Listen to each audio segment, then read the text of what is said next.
it was a moment where I started hating the routine of grinding entities online. So it was a big crisis.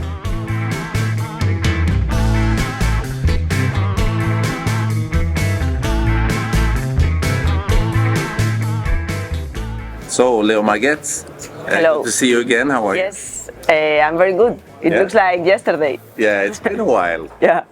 So how are you these days? Where do you live today? I live in Barcelona.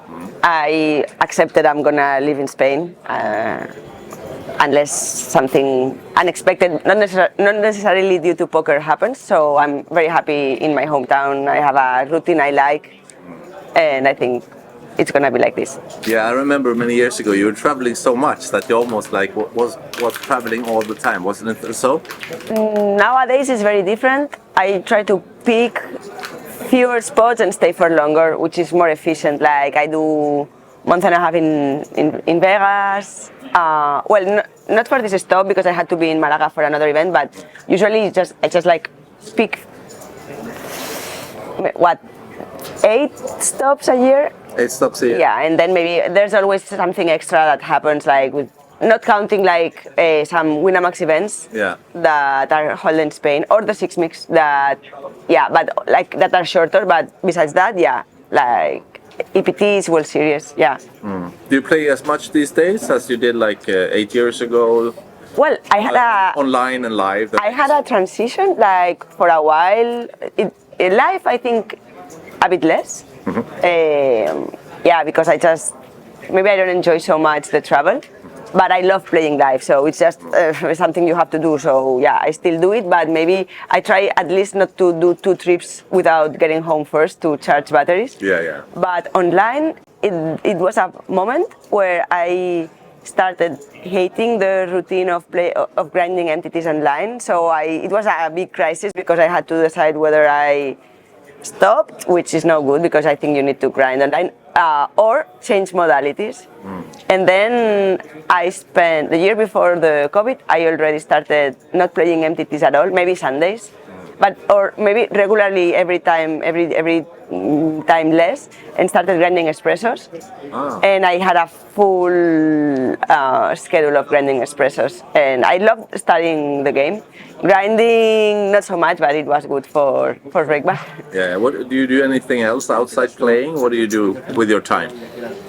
I study a lot, and I do some, I started to collaborate with a YouTuber that I do maybe once every other week. We stay there 6 hours, and he was huge, so because of that, some projects happened, but it's not really something that takes a lot of my time. It's more like punctual and big, then that is very exhausting. It's just, but it got a lot of repercussion in Spain. Yeah, that's good. So is it in Spanish? Yes. Yes, of course. Is it? Maybe it's good for people outside Spain as well to watch it. What do you and this guy? It all started because he interviews people that he thinks they have an interesting story, and I did my interview. It's very long podcast, like maybe 3-4 hours is his style, and I think it's very good because usually nowadays in the internet it's like if you pass 15 seconds of a TikTok, no one watches. So he did that, and right after he created a format that is him and 2 other people that can be. Usually it's people that he already did an interview before, but it can be other people, like some friends of his or relevant people. And we discuss weekly topics.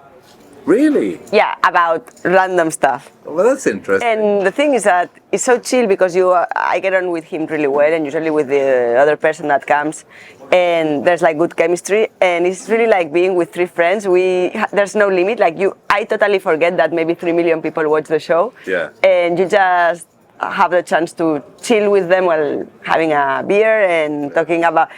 Literally, all the topics are very sensitive. Okay, they talk about very polemic topics, and it's fun. It's 3 million viewers. Yeah. Wow. Do you go across the pond and in South America as well? You get viewers from there as well? Him a lot in South America. Yeah, mainly Spain, #1 country, but then he has a lot of viewers from Argentina and Mexico. Yeah, I understand. At the end, yeah. It's pretty cool to be a part of a team for so long. How long have you been with Winamax? I think we started cooking everything in 2017, but because of the legislation and everything, I remember it took a lot to finalize it or make it official, or even know for sure that it was going to happen. And I would say February 2018. So this is my 5th year.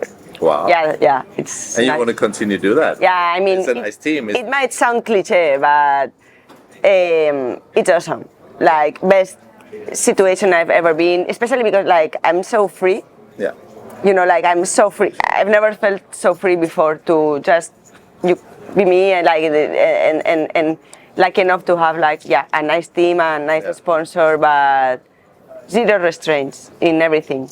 Yeah, sounds good. Leo, we talked about having because we know each other for many years. Yes. Maybe we should have a longer talk online. Yeah. Or at home. Yeah, perfect. So, I mean, after that, we set a date and we go for it. We talk about some sensitive topics. Why not? Yes. It's interesting. Talk about things sure, outside yeah, poker. I'm up for that. That's good. Good luck in the tournament. Thank you, We talk Rikard. soon. Yes. Ciao.